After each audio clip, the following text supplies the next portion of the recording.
Hello there, and welcome to Running Down the Hill, the podcast where we get to know our guests by discussing an episode of Little House on the Prairie. The episode you're about to hear was originally released on the Sweet Shot of Time podcast feed. But don't worry, you definitely came to the right place to hear us talk about the Ingalls family and Walnut Grove. Make sure to subscribe to Sweet Shot of Time, our flagship podcast. And please, subscribe to Running Down the Hill, Little House on the Prairie original series recaps. And now on with the show, Running Down the Hill. Whew. It smells like lemon verbena in here.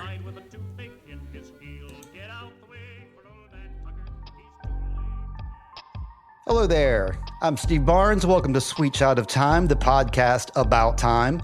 Specifically, this time, it's the 1870s time, Little House on the Prairie. We watched the Raccoon today, and we're going to discuss that. So who is we? That's myself and my guest for the week. He used to be a co-host, but now he's a guest, so I guess I have to treat him a little bit nicer.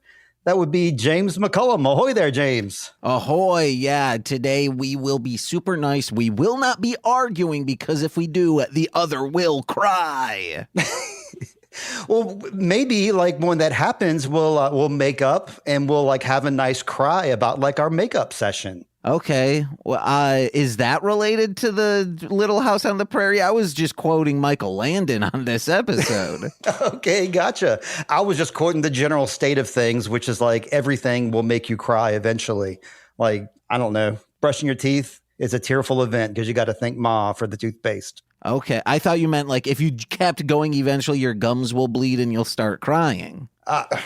I mean, it could. You got to inspect these kids for these things. Like you missed an episode a while back where we were watching and Ma was like inspecting their hands to make sure that they got all the dirt out of their fingernails and stuff. So, you got to watch out for these prairie kids. Yeah. But what you shouldn't, inspect with a fine-tooth comb is a wild beast coming into your abode. A little short-sighted. Most country folk or prairie folk, when that happens, they see a wild animal as like what it is, an animal. Like, get out of here, get away from our garden.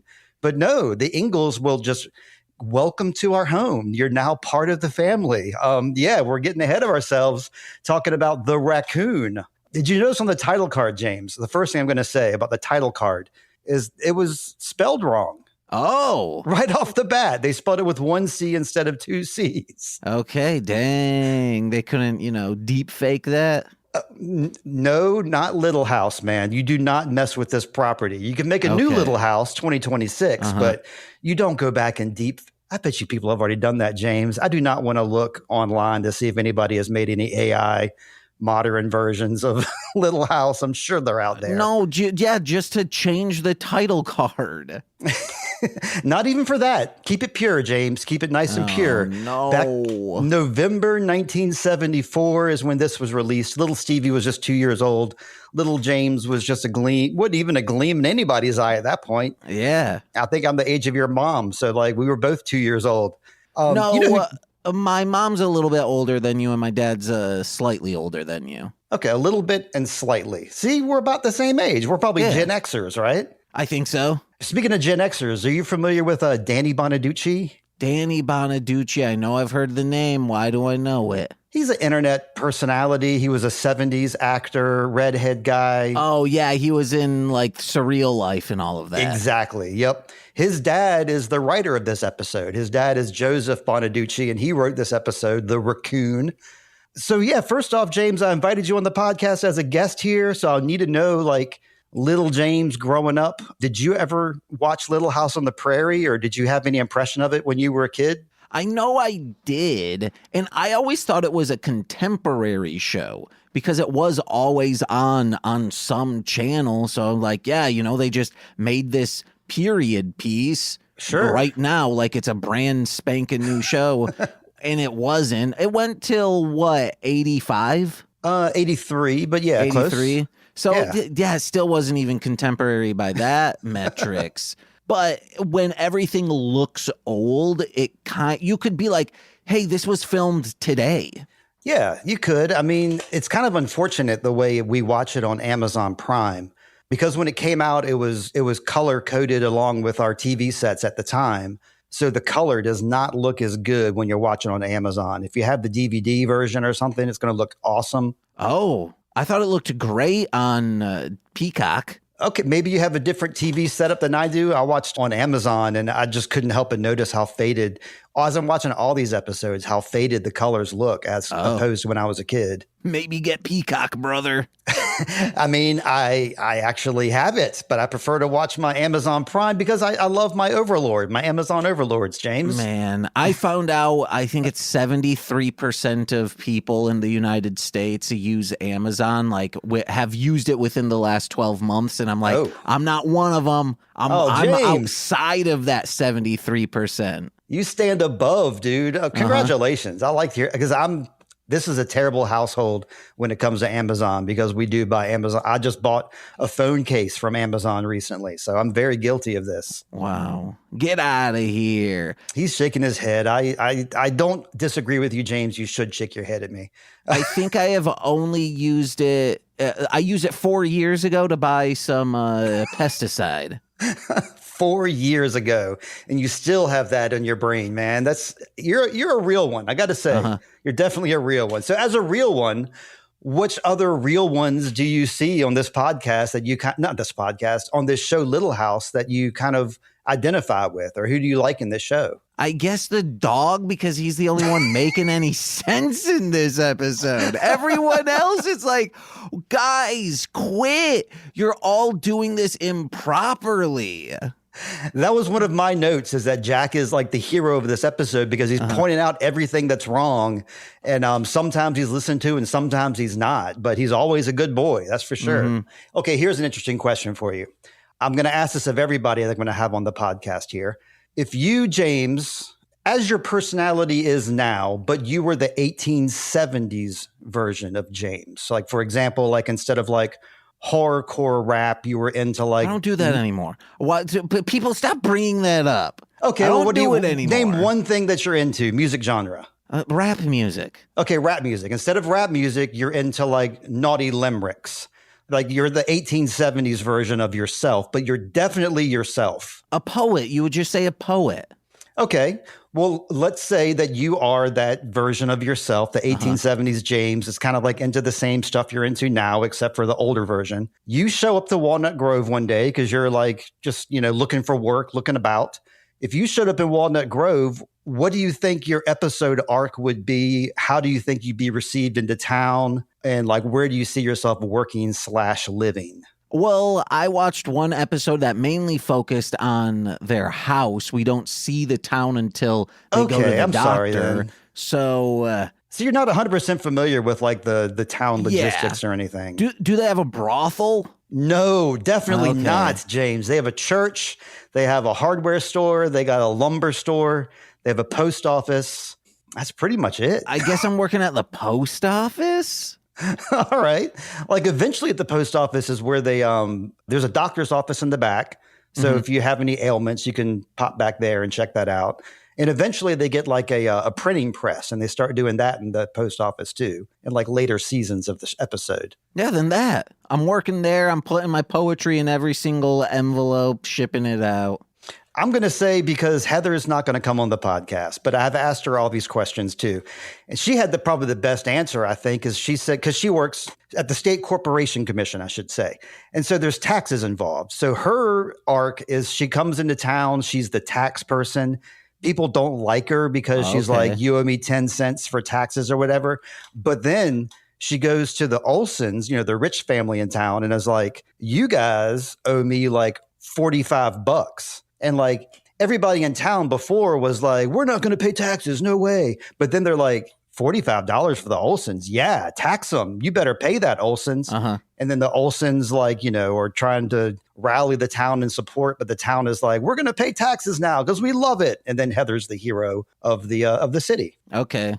So then I guess like through my dirty limericks, you say, everyone's like, whoa, yeah, we should have a brothel here. Okay. I mean, you might be met with some resistance, but I know that I can think of a couple of customers you'll definitely have. Mr. Edwards will probably show up at some point. Everyone. Not everyone. Paul would never. Paul would probably come and like help you get the place set up, but he would not be a proprietor. We're a destination location, all right? Oh, wait, they're in Wisconsin or Minnesota? Minnesota. Okay, no, never mind. I just move along and found the Wisconsin Dells, baby. All right, this episode is, of course, they have the raccoon. So I did some raccoon research before we get into this thing. Okay. So first off, the name raccoon itself comes from the Native American term Racoon, which is Arakun, which translates literally to scratches with hands. Okay. And it wasn't until 1907 that we began training and testing raccoons for intelligence. So this episode is kind of like anachronistic in that way because, of course, we weren't training raccoons in the 1870s. That didn't happen until the 1900s. 2 raccoons lived in the White House. Calvin Coolidge had 2 raccoon pets in 1920. He kept them leashed, as one must keep a raccoon leashed in their home. And the reason being is a raccoon can never be domesticated. They can be trained. Of course, we see Jasper doing his tricks and stuff, positive reinforcement training. Absolutely. They're super smart, but they always retain like their wild instincts. And they have these dangerously sharp claws and teeth. So like to have around your house, they'd probably be fine 90% of the time. But if they bugged out because of some animal instinct, they could really hurt you. I could break them. You think you could? Yeah, I can domesticate them. I saw Jasper running around. He had some muscles on those legs. I swear he did after a while. Yeah, because I trained him. I want him to get as yoked as me. Real quick, it's me and him. We come to town and we're yoked and we're ripping Bibles in half. Or I guess not Bibles, phone books for the Bible.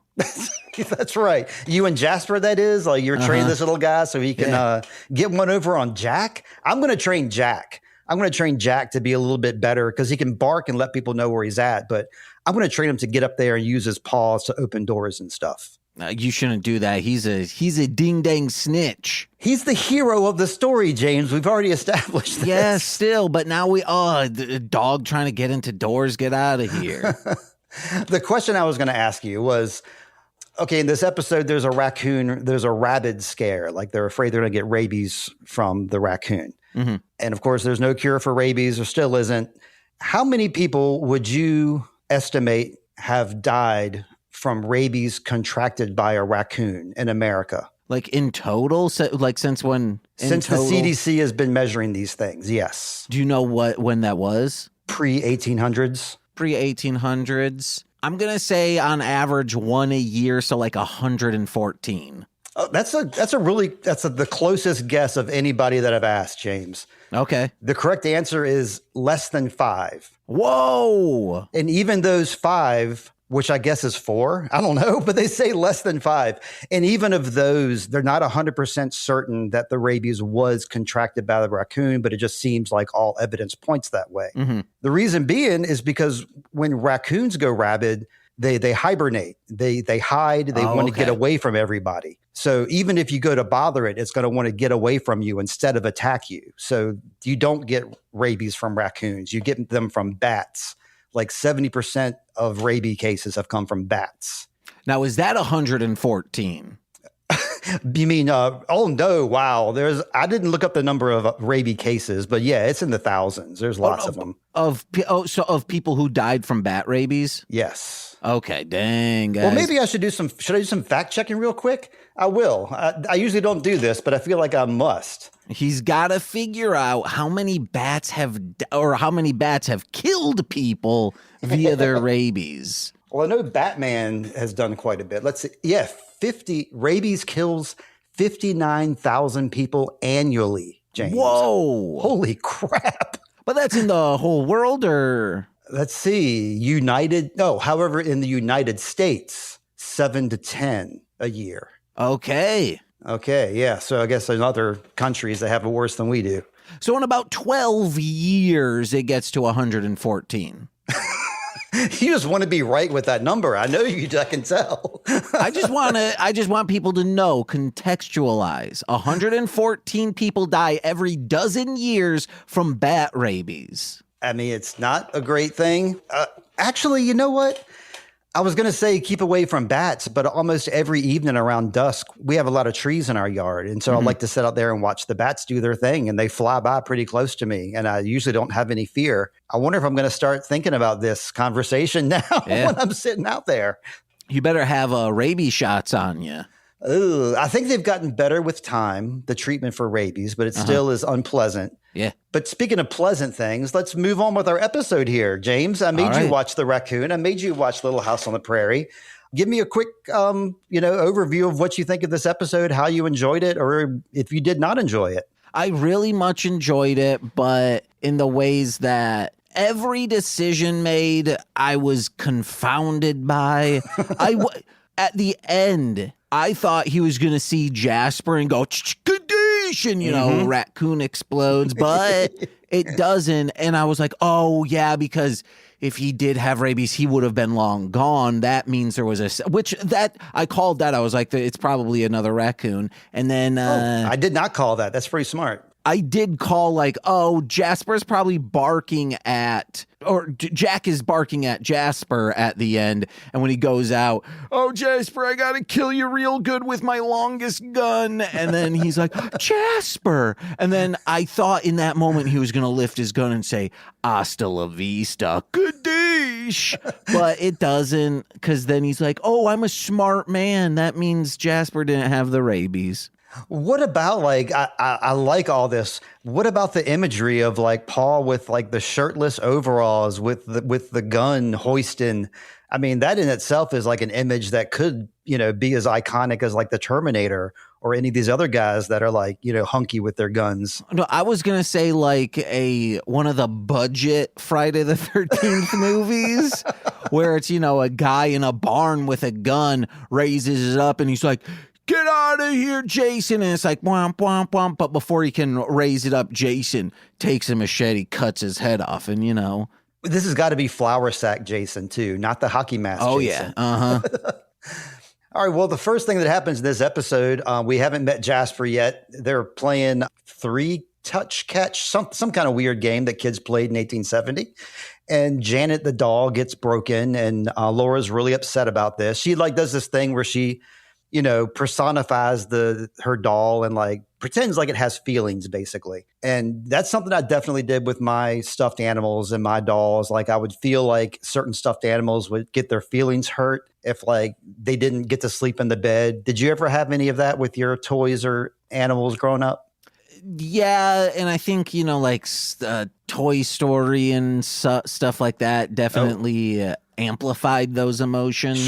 Sure. Yeah, for me, we didn't have Toy Story, so I think this is just, neither did Laura. I think this is something that kids have always done is pretend inanimate objects are, friends, especially lonely kids in the prairie, I guess. But yeah, she only had that one toy, and with it being broken, she was super bummed out. This might be my last discussion question before we start getting into our real notes of the episode, but if you could only have one toy as little James, let's say you're Laura's age, you're 11 years old, and you could only have one toy, period. And having a toy, first off, doesn't include a bike, a skateboard, a blanket. Those are not toys. A radio is not a toy. A toy. Only one. What would little James choose? A Commodore 64, dude, because then I got all these games on it. That's not a bad idea. Actually, no, but I'm going to say no. That is also not a toy. That's an electronic device, not a toy. Now, as a kid, it probably would have been, I forget the name of the series. It was the Nightmare series of Batman toys. There was a Scarecrow version. Oh, right, yeah. He looked rad as heck. So you'd be rocking that little Janet. That would be your Janet, always hanging, little Scarecrow. I chose I couldn't decide between a toy car that I could go vroom vroom with all over the place, or a ball, just a simple ball to kick around with my friends. Because or does Bop It count? That's a toy. Yes. Okay, you want to know? I'm changing it to Bop It because that's a communal thing that you can get friends over and play. All right. Yeah, that's right. Okay. Yeah, that's what I was thinking about the ball as well, because you throw the ball to your friend throws it back and then knocks Janet off the log. Yeah. That doll is expensive to replace. They look in the Sears robot catalog. That's actually a Sears catalog they're checking out there. and they had them back at that time. $1.20 to replace that porcelain head, which is basically like $45 today. Dang. Mary only has 11 cents. So instead, on her way home after like getting bummed out of the Olsons, she finds a baby raccoon and decides to give it to Laura to make up for the whole fiasco. So what Mary sees here is like a deceased raccoon mother and then the baby raccoon hanging out. I would keep my hands away in that situation. I mean, I told you before, like how few people get rabies from raccoon, but Mary didn't know this. They didn't know this back in the time. They just assumed that rabies were like everywhere a wild animal was. So this is one from Mary that I think that she probably should not have put her hands in there. Also, what if the raccoon mother died from a disease and now the baby has it too? Exactly. Yeah. It's a potentially diseased raccoon you're bringing into the house here. We did see that the mother raccoon had a lot of like track marks on her arms. I think she could have been sharing needles, and passed that whatever disease in childbirth down. Damn, I didn't even, you're bringing me down now, man, thinking about some overdosing happening. I thought maybe she died of like natural causes or old age or. No, I'm saying she didn't have a needle in her arm. I'm just saying she might have died from a disease that she got from sharing needles. Oh, I see. So yeah, definitely the baby could be, but we're safe in this case. I mean, we're talking about Little House on the Prairie here, James. So we're safe from such things here. Could have passed it from needle to needle, the Black Plague. I think Charles disagrees with you too, because he even eventually comes around and is okay with the raccoon living in their house. If he thought that it might be diseased with needle marks, he would not have agreed to it. But the girls are kind of sassy with Charles here, and he doesn't agree to it until he has a little private chat with Carolyn later. Well, the first thing he says, as he should, he says, "Don't let that thing get near you." It's like, yeah. And their response was like, "We found him, Pa." No, no. And they do the classic thing too, where they assume that like, oh, dads love new pets. Like I've been the sucker of that, where like Charlotte's like, oh, we're going to get a puppy and my dad will love it because dads love dogs. And you know how I feel about Hopper. I think you like the dog. He's okay, but he's pretty annoying, especially at moments when I'm trying to podcast or talk to my son online. He's right there beside me barking, which is a little, I mean, I do love the guy, but we don't have that bond, like that classic dad meme, loves the dog bond thing. And I think the kids assume that Charles would feel that. If you looked into our window, you would think I have that with Henry, but he is very annoying. And there are moments when I'm like, dude, you need to just get away from me. Well, yeah, that goes along with Melissa. I think the last time we talked, I was talking about Melissa and how she'll like attack in the middle of the night just because she's being playful. And if you had a pet raccoon and it was doing the same thing and it decided to be playful in the middle of the night, it would, probably slice open your arm or something. It wouldn't give you rabies, but it would definitely put you in the hospital. Yeah, because it can hold a knife. It can. Those little paws. Oh my God. Thank you for reminding me of that. Sweet Shot of Time is brought to you by Zencastr. Zencastr is the way we record Sweet Shot of Time. We hook up with our guests via video and we record it on audio. Recently, we've been doing video podcasts with the cast of Time Bandits. It's easy using Zencastr. You can record video or audio. You can also edit your podcast or your video via Zencastr. Join Zencastr using my promo code Sweet Child of Time and you can get 30% off Zencastr. If you're ready to start your podcast, it's time to share your story. Share it with Zencastr. That promo code once again, Sweet Child of Time at Zencastr.com. So Carrie gets a line in this episode. Could you decipher what Carrie said in this episode? Oh, this one was pretty easy, actually. Her line reads were pretty clear in this episode. I didn't write down anything she said because my previous note was he hadn't agreed for them to keep the raccoon. He said, hey, just play with him for a little bit and turn him loose. That's what you do in this case. That's right. I did kind of gloss over that fact. Kids get attached. You know how this goes. Mm-hmm. So, yeah, I was going to say Carrie gets a couple lines in this episode. I love it when Carrie gets lines because she's Southern. Like the actress that plays Carrie is Southern. So she has a real hard time like enunciating words because she's young, she has a speech impediment, and she has a strong accent. So almost anything she says, you can't understand. And some people hate that. And some people, like myself, love it. And we think it's a very endearing quality. So she got to say Jasper in this episode, and she got to say goodnight, Pa, in this episode, which made me happy. Is that the mom or the youngest? The youngest. Okay, little girl. She was like, hey, y'all, I love Iron Maiden. She is a little Maidenhead. I love Guar, and I love Job for a Cowboy might be a Southern band too. Maybe. Oh man, I did not like this when Laura was like kissing and loving on her raccoon while Jack was sitting there looking all jealous. Now you have 2 cats now, and you had to do the thing where you introduce them to one another. And I remember like we talked about this on a very early episode of this podcast. Do you remember back when like your cats were like kind of jealous of each other or like bad vibes? They never had bad vibes until now, I think. Oh. Because Butter has been more open to me petting her. So if I'm petting her a lot, Henry gets pissed. So like, Right. But he doesn't act. He isn't rude to Butter. He'll just like come up to me and be like, dude, come here. You're petting me. And then I do. So then I'm petting them both. And I feel very fortunate for that. Okay. Well, talking about 2 animals getting along, Jack and Jasper aren't exactly getting along here. And this is really, we were texting yesterday or the day before, and you mentioned you had some strong feelings. And I have a feeling I know what those feelings are about. I myself, the first time I watched this episode, was horrified. I had my head in my hands. I just was in disbelief. Heather did the thing like Nicole. When I was at your house watching a show and Nicole got excited and jumped up on the couch, Heather did the jump up on the couch thing. Like we were like, oh my God, they're actually fighting. And this is like 1974 filming. So it's probably not safe. Did you have any thoughts about Jasper and Jack?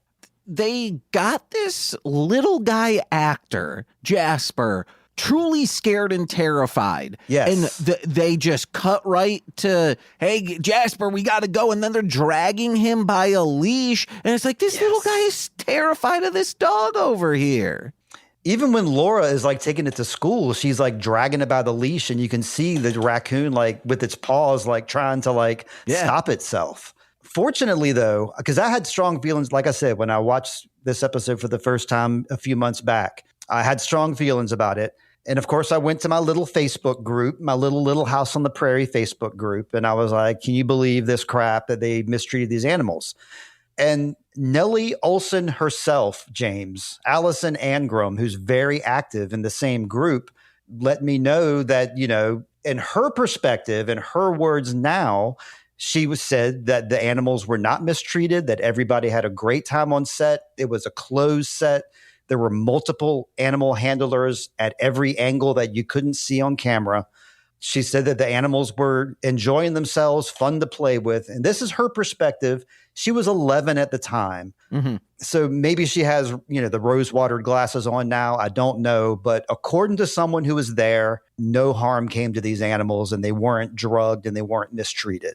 Yeah, but emotional damage still counts. Man, that dog was scaring that little guy. Absolutely. I think that the raccoon was like scared multiple times in this episode, and you could see his fear, and you could see that Laura, the actress playing Laura, was scared to interact with Jasper as well. Oh, I have a note from before that because the wife is trying to be like, hey, let him keep that little guy. And he goes, all right, okay. And she's like, well, you don't actually have to do that. Like, this is still your decision. And he goes, no. I can't have the women in my life thinking I'm the meanest guy ever. And then Nicole's like, for not allowing a rabid beast in your house? No, dude, you're in the right. He was in the right the whole time. And it should have been the other way around. It should have been Ma talking him out of it or something, or him talking the kids out of it. But, we got to have stories. We got to move forward. And of course, this is a story. Like Little House is based on the life of Laura Ingalls, but this is most of what happened in this show never actually happened to their family. But you were speaking of them going to school. My Right. next notes is when she's showing off this little guy at the classroom. Yeah, my next note is I know we're supposed to hate Willie Olson and he's a little shit. We know this, but he is so adorable in this episode. The way he talks about Jasper and the way he asks his questions. I just thought he was wonderful in this episode. I wanted to let you know, James, that did you know that Willie Olson and Laura Ingalls are like in real life brother and sister? No. And Willie Olson, the kid who plays Willie Olson, was a huge fan of the show itself. And so Laura and Willie and Nellie Olson were like a little trio that always hung out together, like even off set as well. But Willie was a fan of the show and he wouldn't read any of the scripts except for his own lines so that he could be surprised when he watched the episodes. And he never got into showbiz. Like this is the only thing he's done and he hasn't done anything showbizy since then. Is this the kid who says toads is meat? Yes. Okay, Yeah. all right. The little cute little brown-haired kid.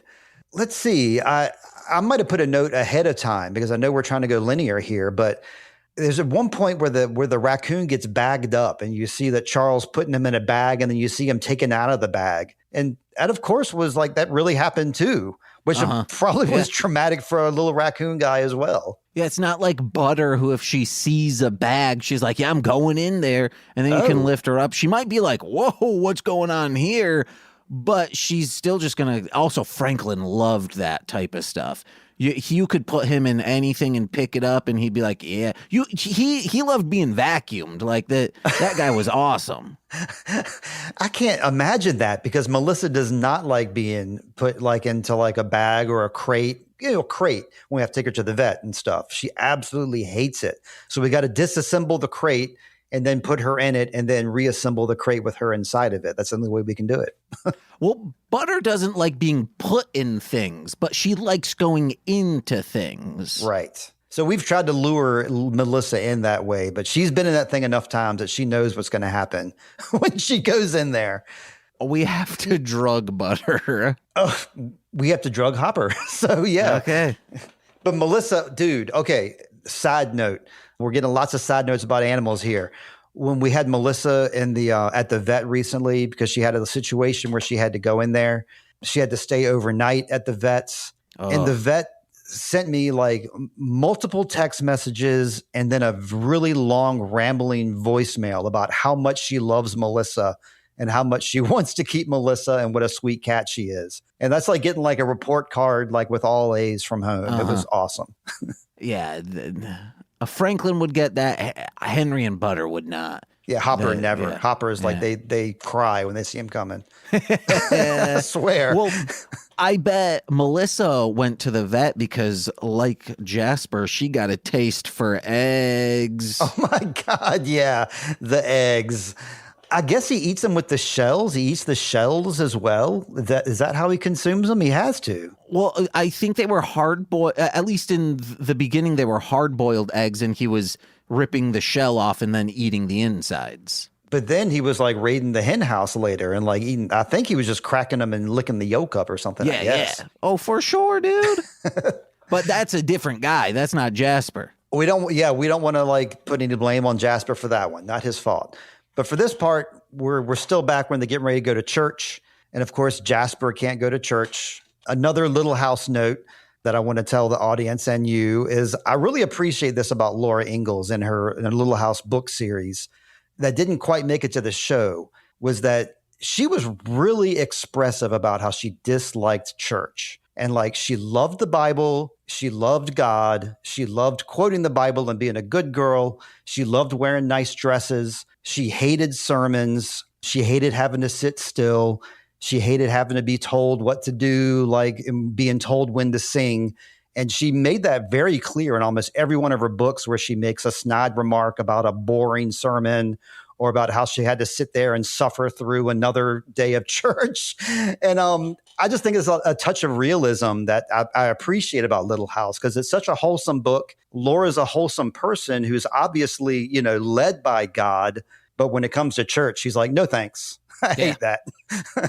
Yeah, we should take church out of the equation. Just you can learn the Bible on your own. Do that. Ask ChatGPT, hey, tell me what the Bible's all about. Laura reads the Bible for fun. She does that for fun in her own time, which is kind of cool. I read my Bible for fun, which is, I guess, like hentai. I don't know. Read the Little House on the Prairie show Bible. That's what she should be reading to make sure the consistency keeps up. Because it's true. You can drop in on any episode of Little House and you know what's happening. I guess The Mask, the Dark Horse comic, that's my Bible. Okay. All right. Okay. You're wearing green today too, so that fits in well. Somebody smoke me. While they were at church, Jasper breaks into the house being naughty with his little raccoon hands and tears the house up. They brought the devil home. Everybody's mad at Jasper for this. So they stick him in this raccoon cage.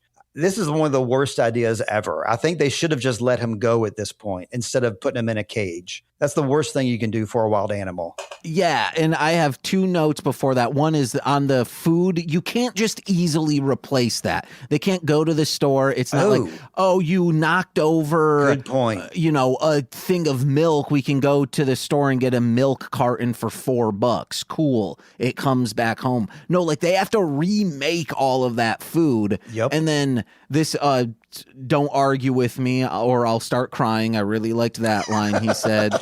She was like, but Jasper's my little baby. And it's like, you're not the mama, you dummy. I was like, you are such a dummy. You are such a dunce, little girl. Quit doing that.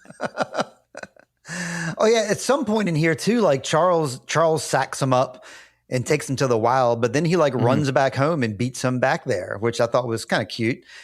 Well, this is when this is now the rabid one. No. This is when he comes back to the house and they put him back. That's when they decide to, maybe I got my timeline a little wrong here, but this is still Jasper when they put him in the cage, and Jasper is the one that bites Laura and bites Jack. That's actually Jasper. Okay, I forgot that. Yeah. But on that cage, I'm like, the dad made that. That is a professional, elaborate cage. You do better, little girl. Your dad made that for you to stash a wild beast in. Also, just don't bring put the dog inside. Cage the dog inside via, the doors, and then go check on the little guy, Jasper. That's against Little House rules, though, because animals are supposed to serve a purpose, which is why, we don't like Jasper being here, because the dog's purpose is to be a guard dog and, keep the wolves away. So if he lived in the house, then he wouldn't be as effective of a guard dog. Well, no, I'm saying for when you go check on Jasper, keep the dog inside. Yes. I think that's a solid plan. So the dog doesn't run in and is like, arf, arf, arf, scaring the little guy. But instead, Jasper ends up biting Laura and Jack. This is when they have that really bad scuffle.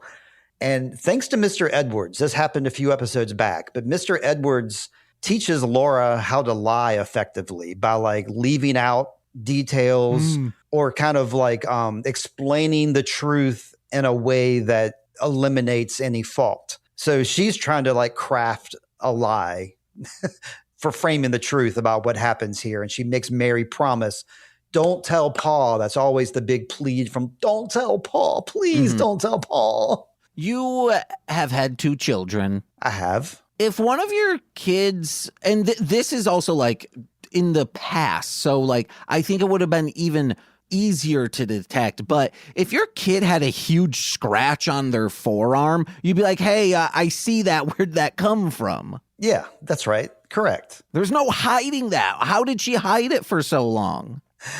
I don't know. They're injured a lot in this series. There's a lot of broken ankles, a lot of broken arms and things like that. So I think that's just kind of par for the course, It's just being injured along the way. You don't have to really explain it, especially if it's not on your face or something like that. Okay. I will say, though, that Caleb had an infected toe at one time, and it was really bad, but he didn't tell me or his mom about it. And eventually he was barefoot in front of his mom, and she noticed, and it was a hospital trip, and it was infected. It was terrible.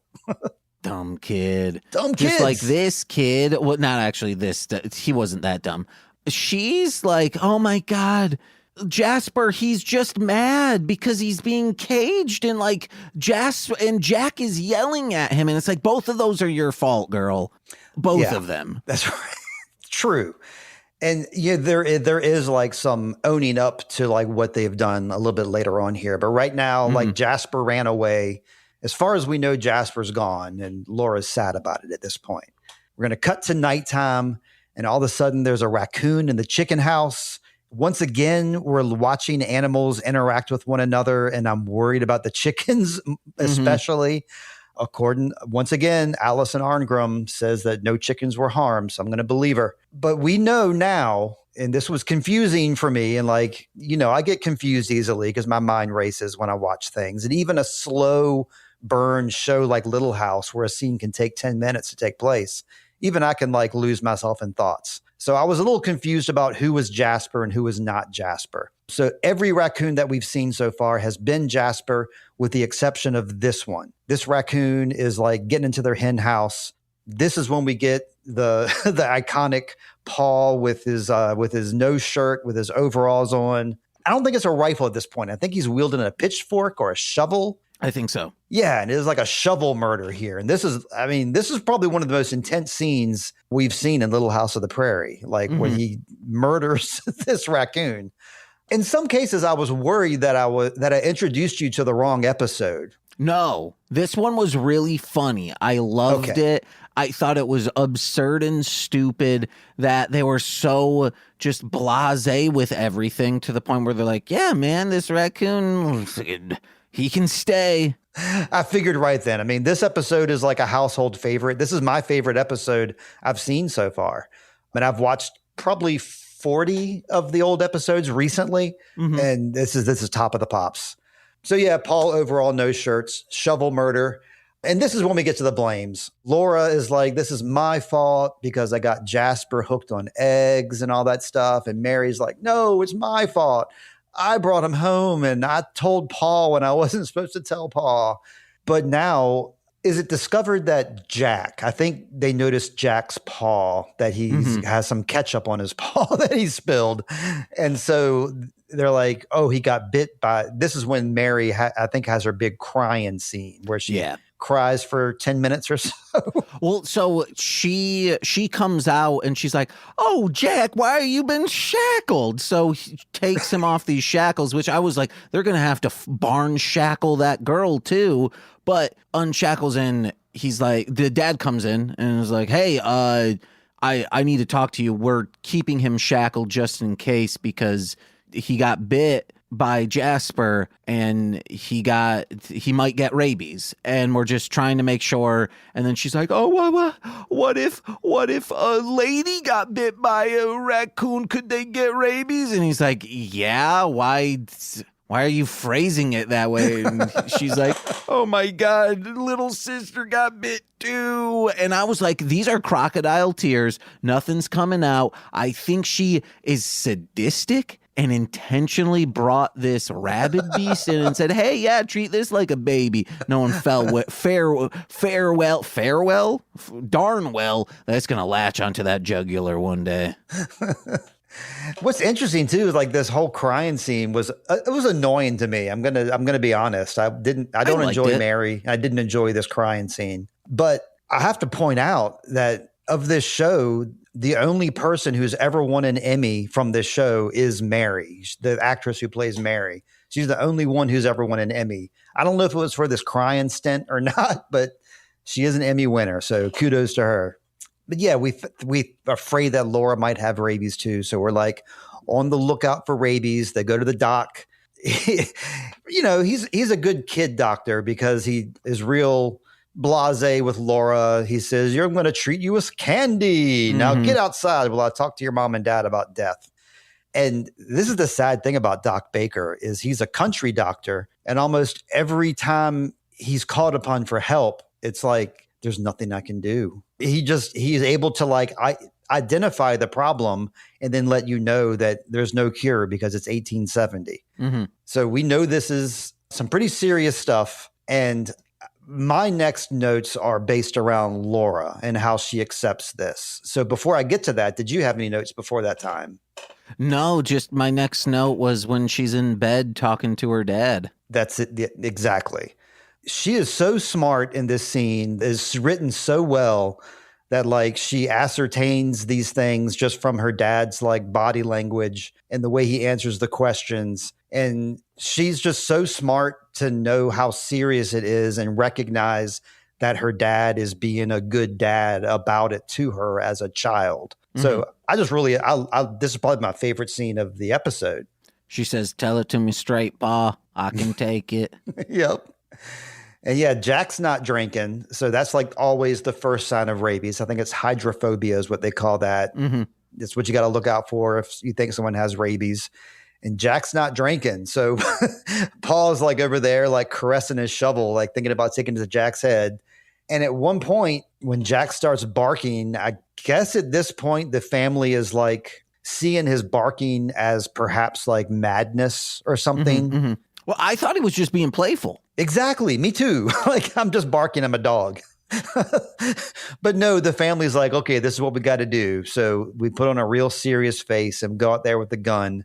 Family's in tears. But wait, here comes Jasper from the top rope just in time. And we know this is Jasper because he was taught via eggs to like cover his face. And that's why he does that with a gun pointed to his face saying, "Oh, please don't shoot me. If I don't see it, it's not happening." And he's like, "Oh my God, Jasper." But also like Jack's still there. Like what if he had become rabid since the last time you saw him? Then he jumps down and just chomps on Jack. I don't know, but I know that I love these paw tears, man. Almost every time you see these Ingalls girls or even like Nellie crying, you can see like the fake tear, like they paste like a little tear on their face. But it always seems like Michael Landon is like squeezing out real tears, and he's crying for Jasper here. Everybody is super happy. Ooh. And I did gloss over the point before this where Laura gets excited because she's thirsty. So it's like, yay, I'm thirsty. It's the sign. And then Paul is like, she's just thirsty. I thought that was a pretty intense moment for Paul. Like, you know, give us some hope here, buddy. It was the mom saying, "Oh my God, it's the sign. It's the sign." And he said, no, it's a sign. Let's we might have to shackle her in the barn later. Right. That's right. It's Carolyn that does like a bit of overacting here. It's like, she's thirsty. And like the pilot episode of Little House on the Prairie, we just watched that a couple weeks ago. And Carolyn is overacting so bad in that first pilot episode where everything is like a scream, a tearful yelp.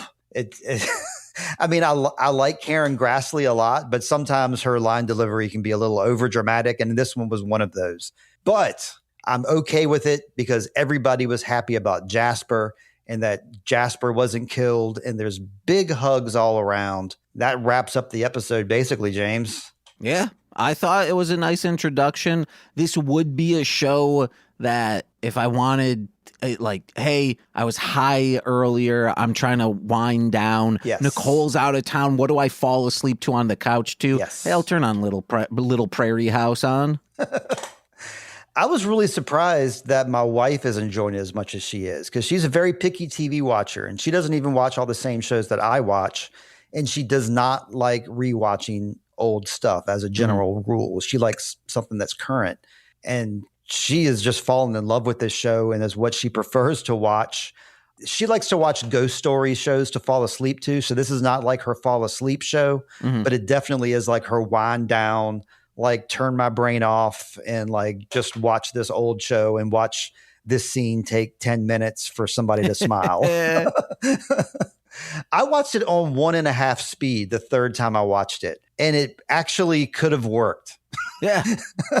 As someone who has made the bad ideas to be like, hey, sight unseen, let's do a podcast about this show. And I'm like, wow, let me turn this to 1.25 speed. And then 5 minutes later, Nicole comes in and she's like, why does the music sound weird? I'm like, oh yeah, it's on 1.25 speed. But when the music isn't there, you can't even tell that Beyblade or Highlander is running a little slow. Even 1.5. I watched Little House on the Prairie at 1.5, and it seemed like a reasonable speed to me. Everybody was talking like in a cadence like you would talk now, nice and fast. And then 1.75, it's like, oh, it's an episode of Gilmore Girls. Well, that's it for this episode, James. Thank you for joining me on this. Do you want to plug any of your podcast or music before we go? Yeah, hey guys, listen to Magical Meatball Girls, Sweaty Time Pro Wrestling, and Death to Squids, wherever podcasts are found. Magical Meatball Girls, that's at its own feed. Then the Marshland Media podcast feed has Sweaty Time Pro Wrestling, which is coming to an end. I think we have 4 more episodes left because Lucha Underground was only 4 seasons, so it's in and out. You know, we're almost done. And then Death to Squids, we have been discussing general like tokusatsu Japanese action movies, but we're about to do the second live adaptation, unofficial, of Dragon Ball called Dragon Ball The Magic Begins. Super pumped for that. And then after that, we're going on to Terminator, baby. Oh, nice. This is going to be during Death to Squids, right? Uh-huh. Hell yes, dude. I like that. And if y'all need a third Terminator, I was just talking about the Terminator on a podcast I was on just 3 days ago, talking about Reese's Nikes that he like laces up in that early scene of the first Terminator. Very, very vivid moment, very big moment for me. Heck yeah. But yeah, good plugs, man. And don't forget your music. Marshland Monster has lots of music there out there on Spotify and everywhere music is found. And patreon.com/MLM pod, where for $5 a month, you get exclusive content every single Friday. Right on. And so Sweaty Time Pro Wrestling, they're linear. They watched episode 1, episode 2, episode 3. James and I just talked about, well, you can either consider this episode 10 or episode 11, depending on how you count the pilot episode. But I'm going to be skipping around. I'm going to stick to season 1, and I'm going to be skipping around episode to episode. I'm pretty sure I'm going to release this episode first, and then you'll be hearing us talk about Country Girls with Deshanta, and you'll be hearing us talk about A Harvest of Friends with my daughter Charlotte. And then I don't have any other guests beyond that, but we're just going to skip around and watch whatever episodes we feel like watching. I'm sorry for that, but at the same time, join me and listen to Sweet Child of Time. Yeah, and then you got to do the last episode too. We definitely will do the last episode. Maybe we'll save that for last as the most appropriate. Maybe not. Though. You should. Maybe no, you not. should. You should save it for last. I don't know though, because like that is a definitive ending, but you can pop into any episode of Little House on the Prairie and be satisfied. You won't be missing out on much backstory because it's pretty much the same. It ends with them saying like, "Oh, Paul, we got a ticket for all of us for this experience on this new ship called the Titanic." Actually, do you know how Little House on the Prairie ends? No. Oh, it has a very, very, very definitive and explosive ending. I'm being very serious. So, I mean, fans of Little House already know this, but maybe it is something I should be discussing sooner rather than later because it is a big episode. But it ends in a big way. We're going to end this in a big way by saying bye and thank you to James. And may you always find, let's see, your tin cups, your Christmas pennies, and your slates and chalk. And until next time, from me and the Marshland Monster, bye. Bye. You could also say water and shade on the prairie. It's still there. Yeah. See you guys. Bye.